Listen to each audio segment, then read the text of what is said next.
ধীরাজ, এ মাসের বেতন দিয়েছো? হ্যাঁ স্যার, আগের মাসের বেতন আমি একসাথে ভরে দিয়েছি।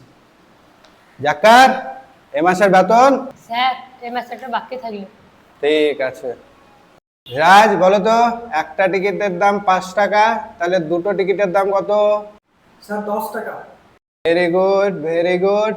এবার জাক্কার তুমি বলো, 100টা টিকিটের দাম 560 টাকা, তাহলে 180টা টিকিটের দাম কত?